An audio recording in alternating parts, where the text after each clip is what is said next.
Hello everybody, welcome back to part 3 of the Tamiya 1/48 scale F-35 Lightning II build. Last time I spent quite a bit of time putting the weapons bay together, and this time I've concentrated on finishing off the rest of the airframe. So that's involved putting all the flying surfaces together, the doors for the armament bay and the undercarriage bays, doing the sensor panel, so that's all the transparencies and masking those off, and generally getting the airframe ready and masked off, ready for its first primary coat of paint. So I spent probably 8 or 9 hours this week on the build, so it's taken a long time to get the model to this stage, but I'll show you how we've got there and we'll get over to the bench and make a start today. Okay, we'll start this week by getting the rest of the airframe parts sorted out. So that's the vertical horizontal stabilizers, the leading edge slats and the elevons. That's so that I can position them on the model and paint the whole airframe together at the same time. So I'll start with the slats.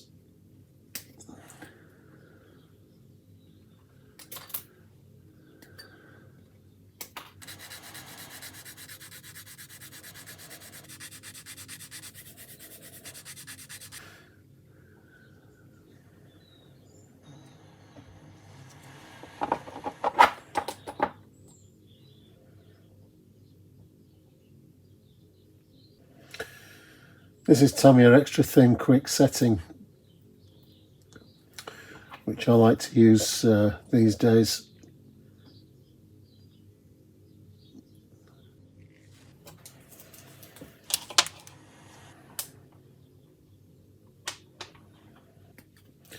These are the elevons, so I'll get those ready as well. Now Tamiya give us the option here to have the elevons drooped or raised. You can see the difference in the two pegs there. And I'll have mine in the droop position, so I don't need these two. So these control surfaces on the trailing edge of the wing are known as flaperons, and that's because they combine the function of a flap and an aileron, and they can do that because they're independently controlled port and starboard. So for the aileron function, obviously they need to move in opposite directions like that to give the aircraft roll, and obviously as the flap function they both need to go down, so they need to be independently controlled. It's not a new idea. There's lots of delta wing aircraft particularly that have combinations of multifunction trailing edge control surfaces, including the Vulcan. But in that case, the control surfaces acted as elevators as well. And in that case, they were called elevons. The elevator function on the F-35 is via the horizontal control surfaces, which we'll put together next.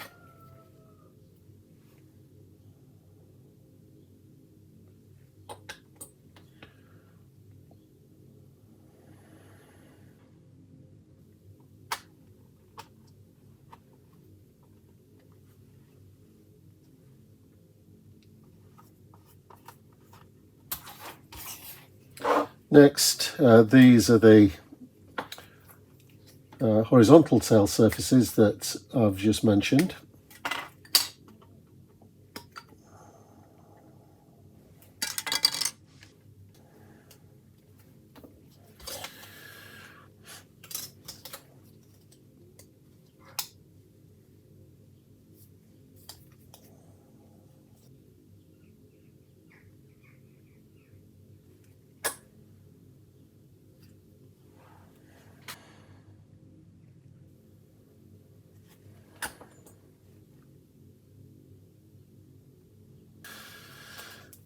This is something that Tamiya are really good at lately, which is providing these inserts for assemblies.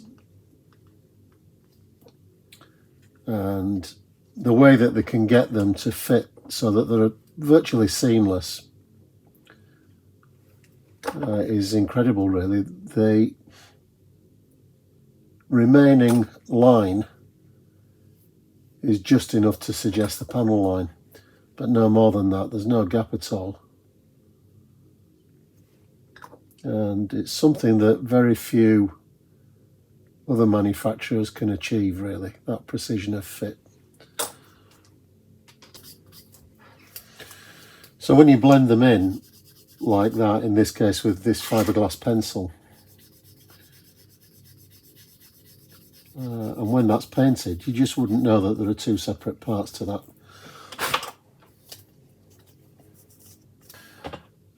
And these are interesting because they just plug onto the back of the fuselage like that. Very precise fit. And finally, we'll do the vertical stabilizers.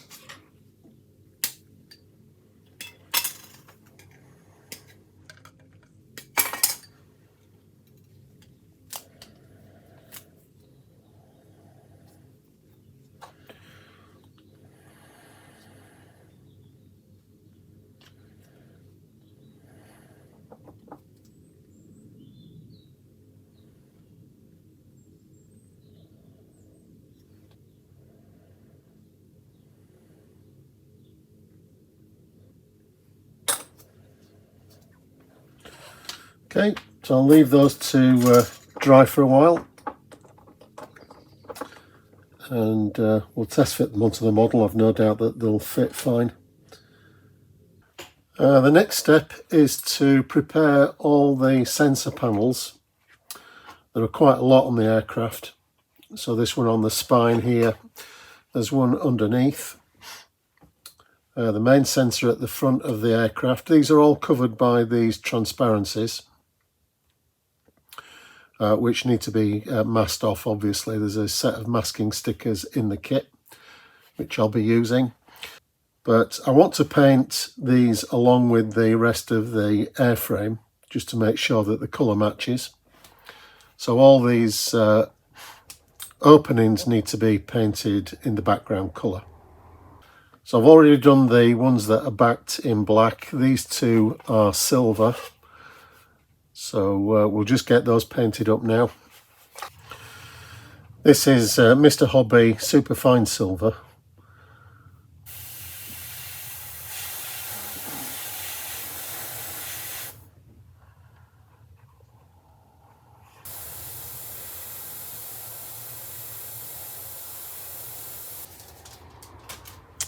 I think I can do a little bit better than that.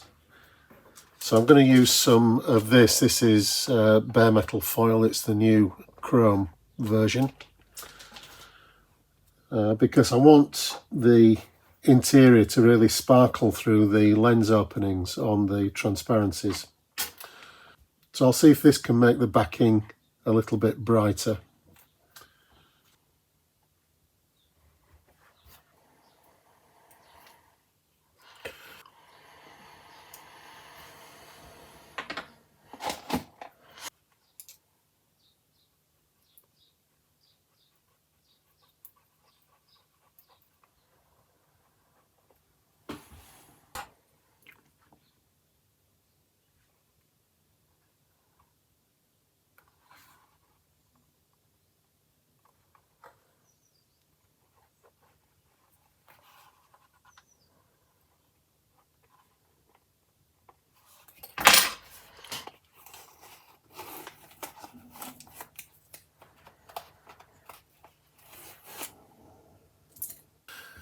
The transparencies are a pretty tight fit, but I'll just make sure that they're going to stay in position by using a little bit of PVA, some canopy glue,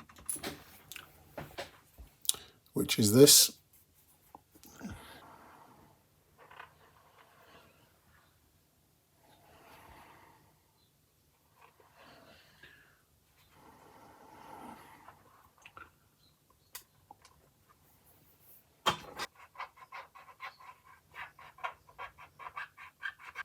and that'll just seal the gap as well, just in case there are any tiny little spaces where the paint can leak through. We've obviously got the die cut lens masks to fit on there. I'll do those all together once we've got all the other transparencies done. So I'll repeat that here for this top section.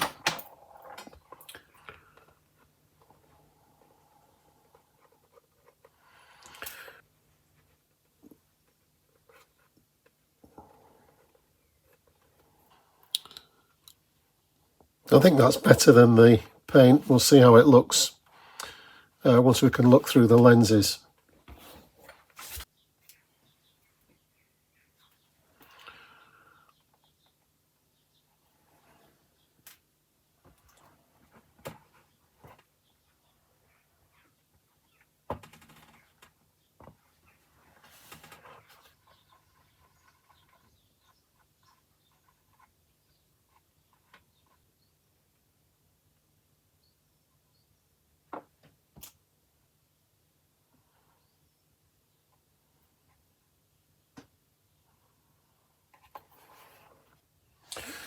I've had a bit of a struggle getting this port side transparency to fit, and it's left a little bit of a gap around the outside, so I'm just going to fill that in with some canopy glue.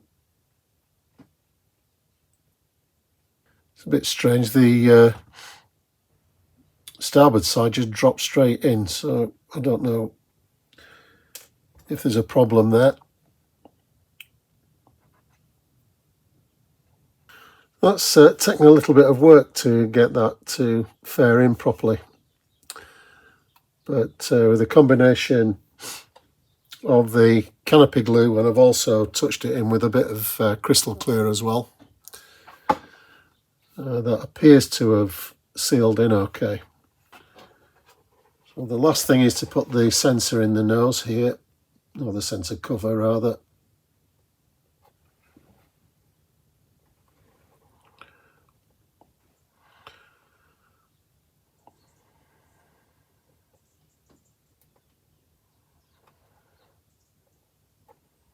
Okay, so they've all gone in reasonably all right, apart from this sensor on the port side of the nose.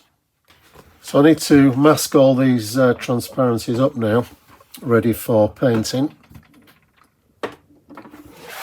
And Tamiya provide a sheet of masking stickers with the masks all printed on, but they're not die cut, unfortunately. Tamiya tend not to do that, so we're going to have to cut all those out individually. It's a shame that Tamiya don't die cut these, because some of these shapes are pretty small. I'm not sure if there's any die cut masks on the market yet from someone like Edward, for example.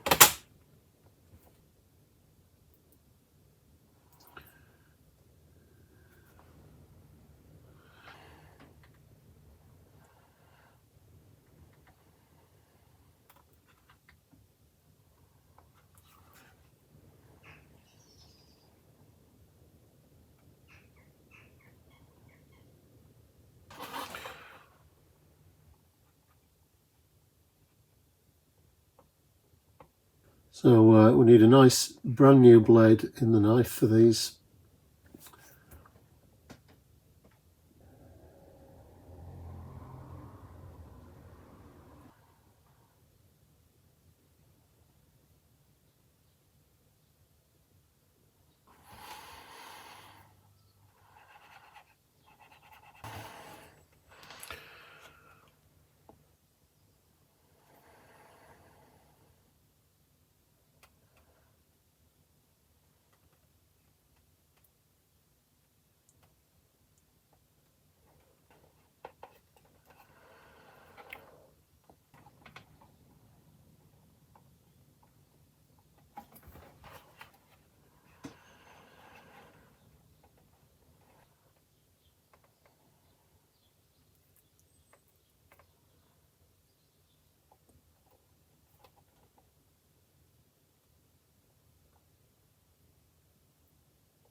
Okay, onto the masking up now, ready for painting.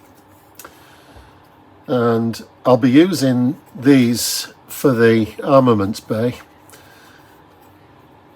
These are the closed doors. Tamiya provide separate open doors, obviously. And these are such a good fit that they can just drop into position like that.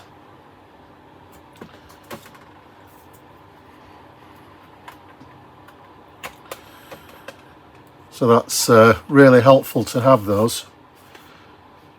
Saves a lot of messing about with masking.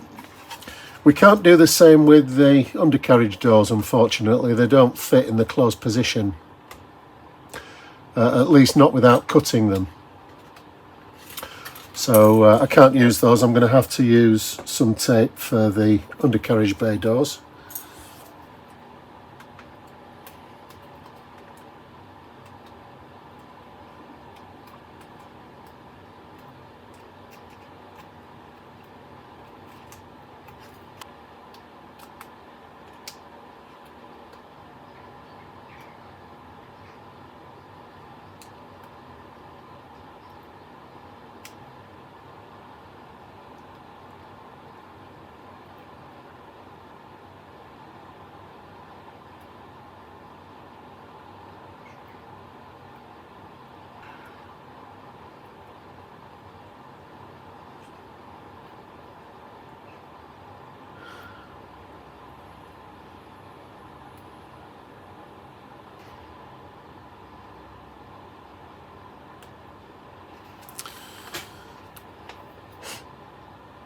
The shape of the F-35's panels with all these zigzag lines makes it quite a job to mask this off. I think I said in the last Bismarck build that it's really worth getting the masking right, because you just create work for yourself really if you don't do it right first time.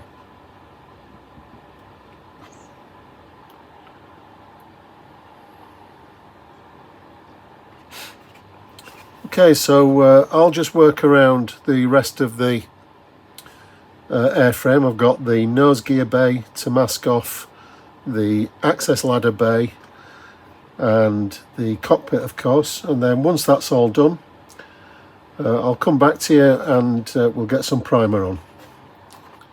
Right, that's taken a while, but everything's sealed up now. I can glue the leading edge parts on. I think they're slats, but I'm not certain.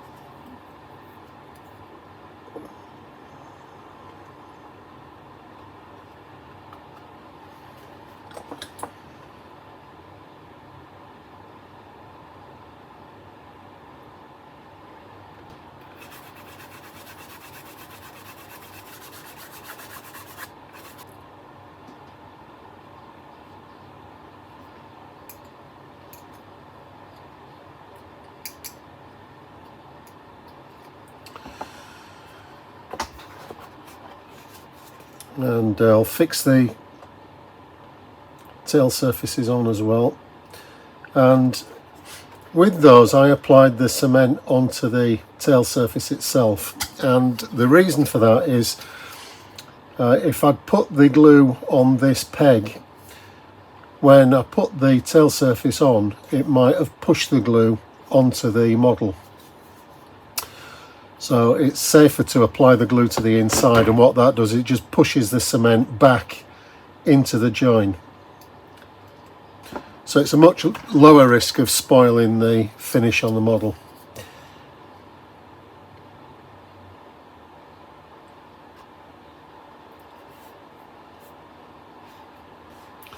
And once they're in position I can just apply a bit more liquid cement onto the join.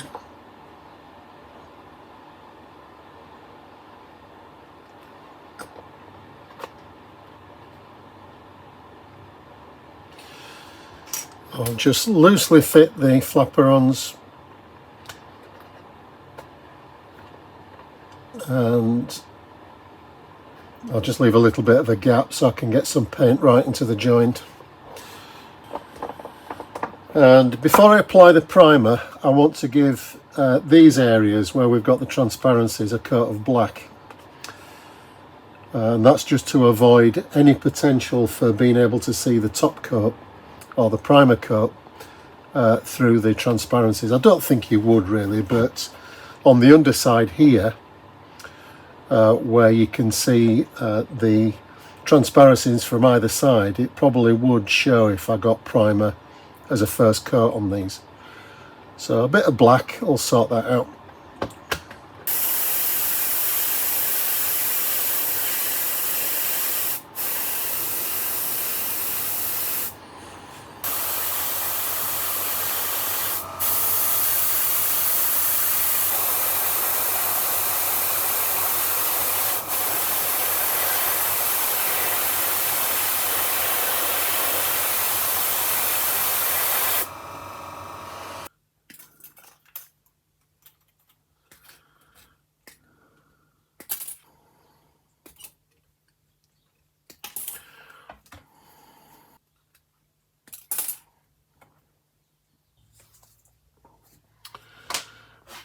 This is one of the armament bay doors, and the hinges on these are separate, so they're all different obviously, so I'm going to have to build these separately one by one, just to avoid mixing up any of these hinge pieces.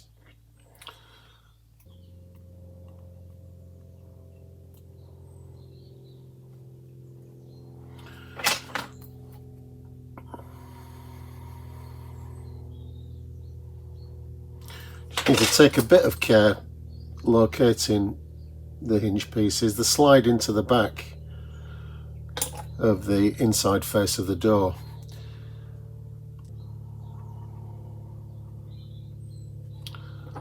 Like that.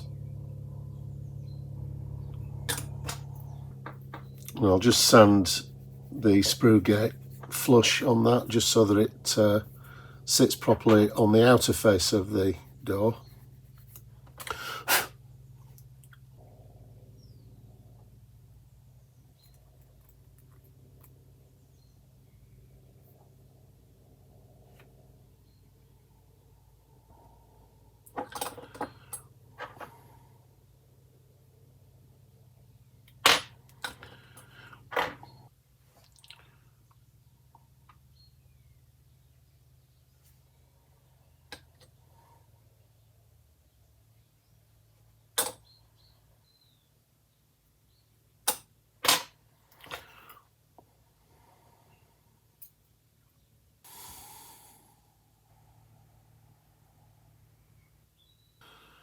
So they were the inner doors, these are the outer doors. I must say these take a little bit of working out as to how they fit in.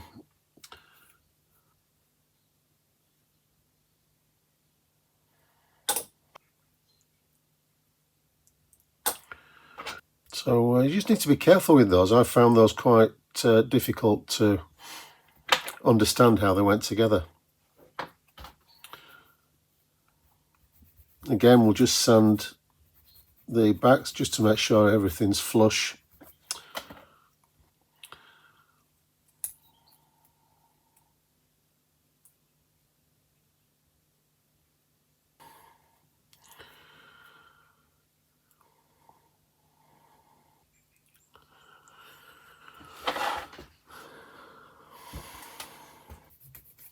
You need to be careful with these parts because they're very fragile. I've broken one already. So we'll just take care when you're sanding and cleaning them. Fortunately, on the one that I broke, there are 3 hinges, so it's not as though the repaired one is taking the weight of the door. So hopefully it'll be okay.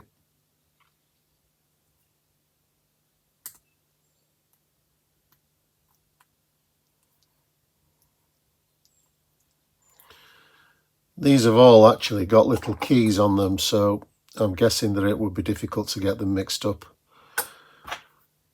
But even so, it's probably just worth doing them like this, one at a time.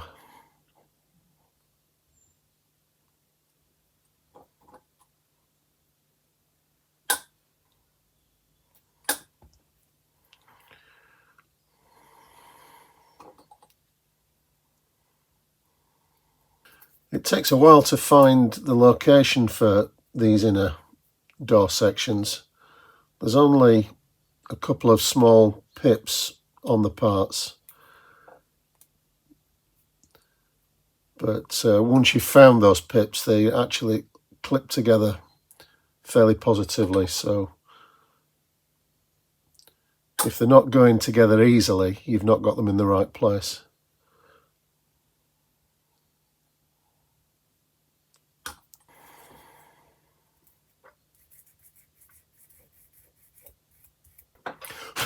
It's a bit heavy with the cement there.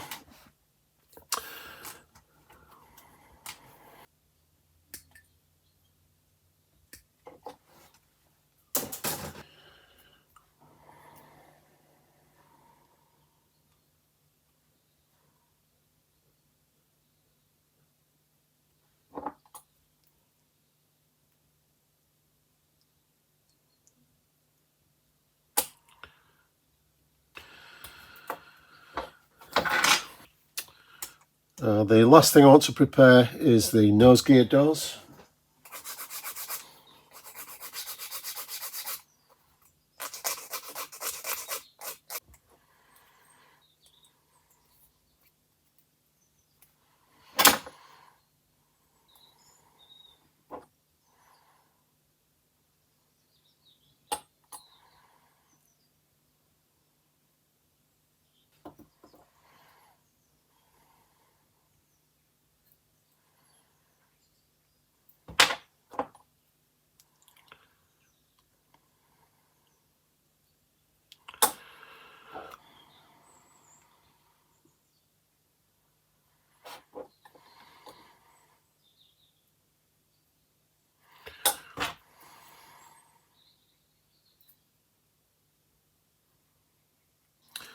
Okay, that's all done.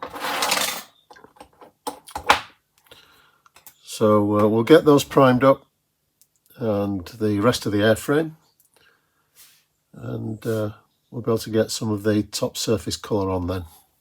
I'm just protecting a couple of areas on the airframe before putting the primer on. First is the exhaust nozzle.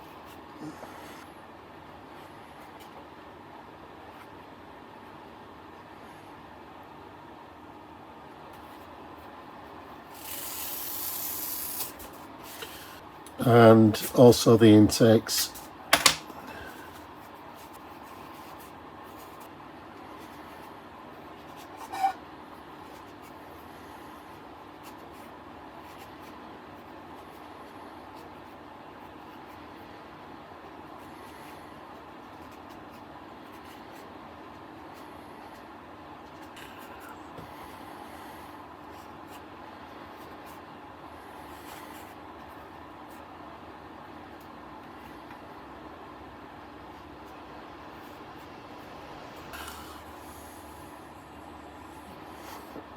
Okay, so that's just a last check round, just to make sure everything's sealed up, and I'll give that an overall coat of primer now. Okay, that's the primer done. Gone on really nicely. I used Mr. Surfacer. This is 1500 finishing surfacer on this, and it's thinned about 60% with leveling thinners, and as you can see, it comes out really nice and smooth. So that's a great base for the top colour. What I like to do is just to go around the primer with this very soft sponge, and that just rubs out any tiny little bits of dust that's got into the primer. There's hardly any of it to speak of, but it's just worth going round. It gives a little bit of a key as well to the paint that's going to go over the top.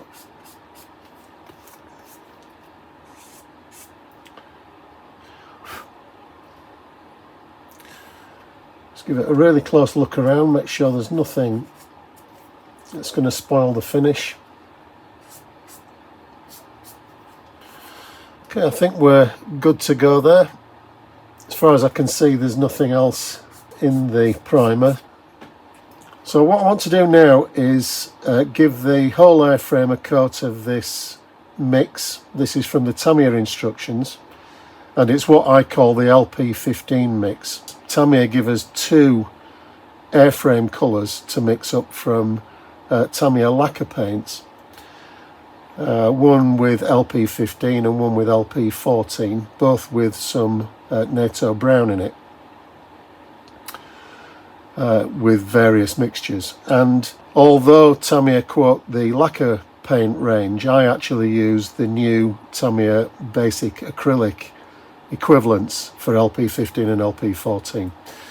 So that's what's in this bottle. I'll give this a good mix up, get it in the airbrush, and I want to give the whole airframe an overall even coat of this mixture. I won't be doing any of the other panels. There's lots of other separate panels to mask off and paint in the lighter LP14 mix, but I won't be doing that this week. And I've also got to think about how I do the ram panels, which need to be picked out in a grey colour later on in the build. I'm not sure yet how I'm going to do that. So I'll get over to the spray booth, get the LP15 in the airbrush, and I'll come back when I've coated the airframe. Okay, so that's all done with the top coat. And to be honest, I'm still getting used to the colour. It's very odd with the brown tinge to it. And as I said in one of the other episodes, the previous episodes, the colour changes depending on the angle that you look at it. So sometimes it does look quite grey, and other times a lot browner. So it takes some getting used to, I think. But there we are. I'm going to leave that for this week in that state. I haven't got time to do any more because the next step is to mask off some of these panels to paint the lighter LP mix. This is LP14, and it's just a shade lighter than the colour that I've just applied. So I want to give this chance to harden before I do any more work to it. So that's actually a lot of work to get the model to this stage. Even though I think this episode's probably around about the 40-minute mark, it probably represents about 10 hours work this week to get the model to this condition. So I'm going to leave it there. Just let it sit for a while, and then I'll come back to it and do a little bit more next week. Okay, so I'm happy with that progress this week. I've got quite a bit done. Next week I want to concentrate on sorting out how I'm going to approach all the RAM panels and various contrasting panels on the airframe. Tamiya provide a set of decals for all the RAM panels. There's a massive sheet of decals to fit, but I'm really not convinced about the quality of the Tamiya decals enough to start to use them on the model once I've got it to this stage, especially with the amount of work that I've put in so far. The alternative is not very attractive. It's masking it all off and painting it with the airbrush. So I'm going to have a think about the approach to that. The other development in terms of the model this week is that I've got a replacement set of stencils and main airframe decals. They're from a company called Caracal, and they're printed by Cartograph, so they should relieve any risk of the Tamiya decals not performing in terms of the stencils and main markings. But the RAM panels I'm going to have to think about. I'm also going to check out this week the contrast between the Caracal decals and this paint mix that I've got on the airframe. I just want to make sure that there's sufficient contrast between the relative greys for the decals to show up properly. So that's something that I'm going to do before I go any further with the airframe itself. So I've got the BF-109 to finish next week, so I might not be able to do too much on the F-35. I'll do what I can. And any progress that I do make, I'll update you in part 4. So until then, everybody, look after yourselves, stay safe, and I'll see you next time. Bye for now.